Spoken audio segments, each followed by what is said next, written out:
पहले से हम बात करते हैं कि आज आलमी टेक्नोलॉजी कंपनियों के जो भारतीय चीफ एग्जीक्यूटिव्स या तो रह चुके हैं या मौजूदा इस वक्त हैं, ज़रा उन पे नज़र दौड़ाते हैं क्योंकि ये कोई कोइंसिडेंस नहीं है। डेफिनेटली बड़ा सिस्टमैटिक तरीके से ये जो पूरी इस वक्त सूरत हाल है उसके पीछे कुछ ना कुछ किसी ने कुछ सोचा है और तब ये आज भारतीय जो हैं दुनिया भर में हर तरफ मुख्तलिफ जो टेक कंपनीज हैं या मुख्तलिफ जो प्लेटफॉर्म्स हैं उनमें टॉप पोजिशंस पे हैं। अब मैं बताता हूँ आपको फ़ायदा। दुनिया की टॉप एमएनसीज देख लें, गूगल देख लें, मैं स्टारबक का कल इंडिया का बना है, ठीक है, सीईओ, ठीक है, गूगल का है।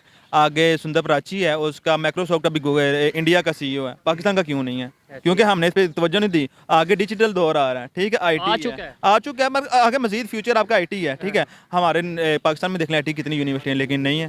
ठीक है, ये है कि यूएसए ने इंडियन टैलेंट से बहुत ज़्यादा फ़ायदा उठाया है। ये हमारे लिए सोचने की बात है, क्योंकि इंडियंस ही टेक्नोलॉजी पे जितनी भी कंपनीज हैं बेसिकली लीड कर रही हैं, उन सब पे इंडियन ही बैठे हुए हैं। अब सारे सीईओज इंडियंस हैं, जो जितने भी बड़ी टेक जाइंट्स हैं, तो उसका इफ़ेक्ट ये है कि इन द फ्यूचर अगर आप देखें कि जो फ्यूचर जॉब्स हैं या पाकिस्तानीज़ के लिए अपॉर्चुनिटीज़ हैं, वो ऑफ कोर्स जो हमारा पाकिस्तान इंडिया रिलेशन है वो इफेक्ट ज़रूर करेगा। बराबर, लेकिन अगर इंडिया की तरफ देखें सर, और अगर हम देखें कि उनके यहाँ जो इकोनॉमी भी जो है वो आगे की तरफ जा रही है और जो कहा जा रहा है कि यूके को भी पीछे छोड़ दिया, साथ साथ उनके यहाँ के लोग जो है वो जगह जगह सीईओज लगे हुए हैं पहले भी और अभी भी। स्टारबक्स और कई जगह पे हम उन्हें देख रहे हैं प्रोमिनेंट जगह पे जाते हुए। आपके ख्याल से इंडिया की इस तरक्की के, इस प्रोग्रेस के पीछे क्या चीज हो सकती है या किस तरह से लोग आगे बढ़ रहे हैं ताकि हमारे लोग भी कुछ सीख सकें, हम भी थोड़ा सा आगे बढ़ सकें? वो भी बुलंदियों पे है।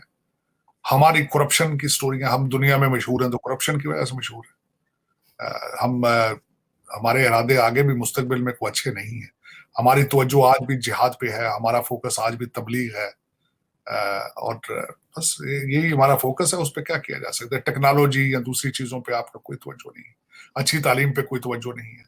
आप स्टारबक्स के सीईओ की बात कर रहे हैं, तो ये तो अमेरिका के अंदर इन्होंने इंटेलेक्ट को तो आउटसोर्स कर दिया। सारा इंटेलेक्ट तो भारत से आ रहा है इस वक्त।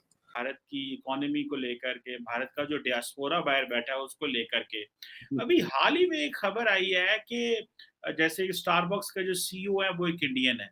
जी जी। How is India making this impact? ये इम्पैक्ट कैसे बन रहा है? मतलब ये लोग जो है बाहर जाके, आप क्या समझते हैं ये कैसे मल्टीनेशनल्स में जो है वो अपनी पेनिट्रेशन कर लेते हैं और बड़ा पॉजिटिवली रोल प्ले करते हैं?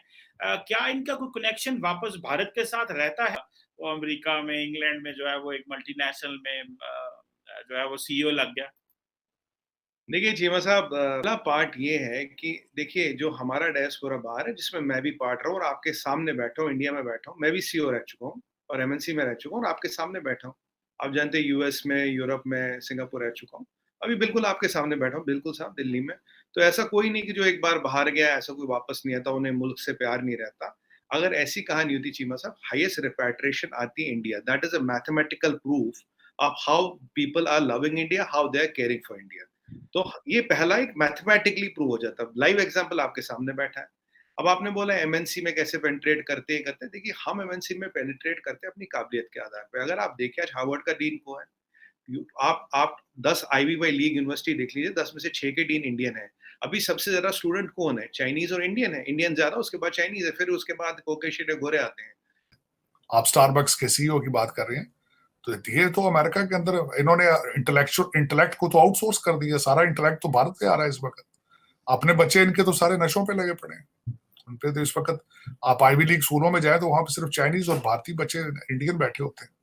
और हमारे जो है वो पैसों के चक्कर में है, वो चाहे लीगल हो इलीगल हो, जिस तरह भी फोकस तरक्की, हमारी तरक्की का पैमाना ही सिर्फ ये है कि जिसके पास पैसे ज्यादा होंगे वो हम समझते तरक्की याफ्ता है। बिल्कुल ठीक। नमस्कार दोस्तों, स्वागत है प्रो हिंदुस्तान की एक और नई वीडियो में।